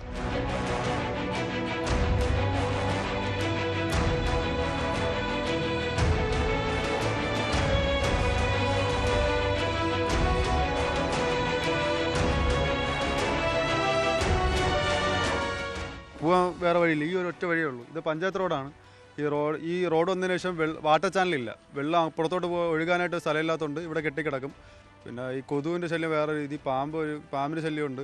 പിന്നെ പുറത്തിറങ്ങാൻ പറ്റത്തില്ല. ഒരു ഇടുപ്പോളം വെള്ളം വന്നാൽ പിന്നെ പുറത്തിറങ്ങാൻ പറ്റത്തില്ലല്ലോ. അത് എക്സാമിന് കഴിഞ്ഞ വർഷം ഈ വെള്ളം കയറിയപ്പോൾ എക്സാം ടൈം ആയിരുന്നു. അപ്പോൾ എക്സാമിന് കയറിയപ്പോൾ തന്നെ മതിൽ ചാടി അപ്പുറത്തോടെ പോയി, പിന്നെ തിരിച്ചു വരുമ്പോൾ നനഞ്ഞുകൊണ്ട് അങ്ങ് വരും. ബുദ്ധിമുട്ടാണ്, ചെളിയൊക്കെ പറ്റും. നിർമ്മാണത്തിലെ പിഴവ് അടിയന്തരമായി പരിഹരിക്കണമെന്ന നാട്ടുകാരുടെ ആവശ്യത്തോട് മുഖം തിരിക്കുകയാണ് ദേശീയപാത അതോറിറ്റിയും സർക്കാരും. ന്യൂസ് 18 തിരുവനന്തപുരം. വ്യവസായ പാർക്കുകൾക്ക് സ്ഥലം ഏറ്റെടുക്കുമ്പോൾ റോഡ് ഉൾപ്പെടെയുള്ള അടിസ്ഥാന സൗകര്യങ്ങൾ കൂടി പരിഗണിക്കേണ്ടത് അത്യാവശ്യമാണെന്ന് വ്യവസായ വകുപ്പ് മന്ത്രി പി രാജീവ് തിരുവനന്തപുരം തോന്നക്കലിലെ കിൻഫ്ര മിനി ഇൻഡസ്ട്രിയൽ പാർക്ക് ഉദ്ഘാടനം ചെയ്യുകയായിരുന്നു അദ്ദേഹം. പുതിയ ഇൻഡസ്ട്രിയൽ പാർക്കിൽ ഭൂമി അനുവദിച്ചുകൊണ്ടുള്ള കത്ത് 18 സംരംഭകർക്ക് പി രാജീവ് കൈമാറി. ഞാൻ ഇങ്ങോട്ട് തിരിഞ്ഞപ്പോൾ തന്നെ നമ്മുടെ വണ്ടിയിലുള്ളവരോട് പറഞ്ഞു, ഈ റോഡ് പാർക്കിലേക്കുള്ള റോഡിന് പറ്റിയതല്ലോ എന്ന് പറയുന്നുണ്ടായി. എന്നാൽ അദ്ദേഹത്തിന് വിഷമിക്കേണ്ടതില്ല. റോഡ് ഞാൻ നോക്കിയപ്പോൾ നന്നായി മെയിൻ്റെനൻസ് ചെയ്യാവുന്ന പാകത്തിൽ കുണ്ടും കുഴിയും ഇഷ്ടംപോലെ ഉള്ളതാണ്. അതുകൊണ്ട് എത്രയും പെട്ടെന്ന് തന്നെ അദ്ദേഹത്തിൻ്റെ കൂടി മുൻകൈയോടുകൂടി നമുക്ക് ആ റോഡ് വികസിപ്പിച്ചെടുക്കാം. അത് ഈ പാർക്കിനും ഇത് ആവശ്യമായിരിക്കും. മറ്റ് ഇൻഫ്രാസ്ട്രക്ചർ സൗകര്യങ്ങളെല്ലാം ഇവിടെ ഒരുക്കി കഴിഞ്ഞിട്ടുണ്ട്. US പ്രസിഡന്റ് ഡൊണാൾഡ് ട്രംപിന്റെ താരിഫ് നയങ്ങൾക്കെതിരെ ആഞ്ഞടിച്ച് US ഫെഡറൽ കോടതി. ട്രംപ് തന്റെ അധികാര പരിധി ലംഘിച്ചെന്ന് കണ്ടെത്തിയ കോടതി താരിഫ് നയങ്ങൾ നടപ്പാക്കുന്നത് തടഞ്ഞു. മറ്റ് രാജ്യങ്ങൾക്കെതിരെ ഏകപക്ഷീയമായി തീരുവകൾ ചുമത്താൻ പ്രസിഡന്റിന് അധികാരമില്ലെന്നാണ് 3-അംഗ ബെഞ്ചിന്റെ ഉത്തരവ്. അതിനിടെ ട്രംപ് ഭരണകൂടത്തിൽ നിന്ന് പിന്മാറുന്നതായി എലോൺ മസ്ക് അറിയിച്ചു. ട്രംപ് ഭരണകൂടത്തിന്റെ ഭാഗമായി പ്രവർത്തിച്ചിരുന്ന ഡോജിൽ ഇലോൺ മസ്ക് അംഗമായിരുന്നു. ചെലവ് ചുരുക്കൽ ലക്ഷ്യമിട്ട് ട്രംപ് തന്നെ ഏൽപ്പിച്ച ദൗത്യത്തിന്റെ കാലാവധി പൂർത്തിയായി എന്ന വിശദീകരണത്തോടെയാണ് മസ്കിന്റെ പിന്മാറ്റം. ഹമാസ് തലവൻ മുഹമ്മദ് സിൻവാറിനെ ഇസ്രയേൽ സൈന്യം കൊലപ്പെടുത്തിയതായി റിപ്പോർട്ട്. ഇസ്രയേൽ പ്രധാനമന്ത്രി ബെഞ്ചമിൻ നെതന്യാഹു ആണ് ഇക്കാര്യം സ്ഥിരീകരിച്ചത്. കഴിഞ്ഞ വർഷം ഒക്ടോബറിൽ ഇസ്രയേൽ സൈന്യത്തിന്റെ ആക്രമണത്തിൽ കൊല്ലപ്പെട്ട മുൻ ഹമാസ് നേതാവ് യാഹ്യ സിൻവറിന്റെ സഹോദരനാണ് മുഹമ്മദ് സിൻവാർ. മെയ് 13 ഇസ്രായേൽ നടത്തിയ വ്യോമാക്രമണത്തിലാണ് ഹമാസ് കമാൻഡർ മുഹമ്മദ് സിൻവാർ കൊല്ലപ്പെട്ടതെന്നാണ് ബെഞ്ചമിൻ നെതന്യാഹു വ്യക്തമാക്കുന്നത്. സിൻവാറിന് പുറമെ ഇദ്ദേഹത്തിന്റെ പിൻഗാമിയായി കണക്കാക്കപ്പെടുന്ന റഫ ബ്രിഗേഡ് മേധാവി മുഹമ്മദ് ഷബാന ഉൾപ്പെടെ 1 ഡസനോളം സഹായികളും കൊല്ലപ്പെട്ടിട്ടുണ്ട് എന്നാണ് ഇസ്രായേൽ പ്രധാനമന്ത്രി നൽകുന്ന വിശദീകരണം. חיסלנו עשרות אלפי מחבלים, חיסלנו את דף, הנייה, יחיא סנואר ומוחמד סנואר. നേരത്തെ സിൻവാറിന്റെ മൃതദേഹം ഖാൻ യൂനിസിലെ ടണലിൽ നിന്ന് ഇസ്രായേൽ സൈന്യം കണ്ടെത്തിയെന്ന് അന്താരാഷ്ട്ര മാധ്യമങ്ങൾ റിപ്പോർട്ട് ചെയ്തിരുന്നു.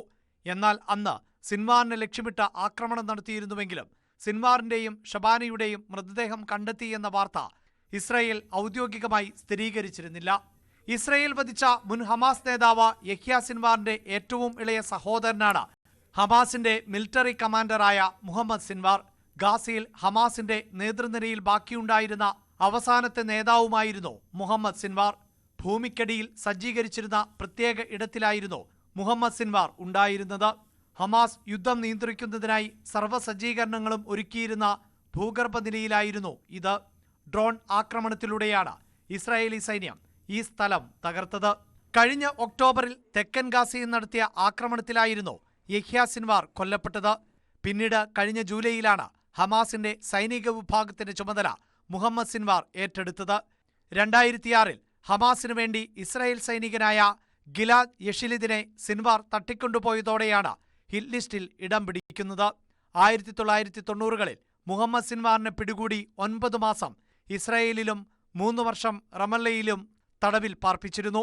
2000-ൽ സിൻവാർ ഇവിടെ നിന്നും രക്ഷപ്പെടുകയായിരുന്നു. News desk, news 18. IPL-ന്റെ 18ാം സീസണിലെ പ്ലേ ഓഫ് പോരാട്ടങ്ങൾക്ക് ഇന്ന് തുടക്കം. 1ാം ക്വാളിഫയറിൽ ആദ്യ 2 സ്ഥാനങ്ങളിലുള്ള പഞ്ചാബ് കിങ്സും റോയൽ ചലഞ്ചേഴ്സ് ബാംഗ്ലൂരും തമ്മിൽ ഇന്ന് ഏറ്റുമുട്ടും. ഇതിൽ ജയിക്കുന്നവർക്ക് നേരിട്ട് ഫൈനലിലേക്ക് പ്രവേശിക്കാം.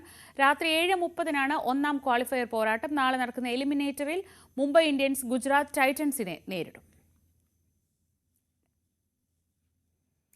രാവിലെ പൂർണ്ണമാവുകയാണ്. എല്ലാ പ്രേക്ഷകർക്കും ഒരു നല്ല ദിവസം ആശംസിക്കുന്നു. ശ്രദ്ധിക്കുക, നല്ല മഴയുണ്ട്, കോവിഡ് പടരുന്നുണ്ട്. നമ്മുടെ ഭാഗത്തു നിന്നുള്ള ജാഗ്രതയാണ് ഏറ്റവും ആദ്യം വേണ്ടത്. രാഷ്ട്രീയമായി വലിയ വലിയ സംഭവ വികാസങ്ങൾ ഇനി വരാനിരിക്കുന്നതേയുള്ളൂ. നിലമ്പൂരിൽ അൻവറിനെ ചുറ്റിപ്പറ്റി തന്നെ ചർച്ചകൾ നടക്കുന്നുണ്ട്. അതിൻ്റെ വിശദാംശങ്ങളും വിശകലനങ്ങളും ന്യൂസ് 10-ൽ കാണാം. നമസ്കാരം.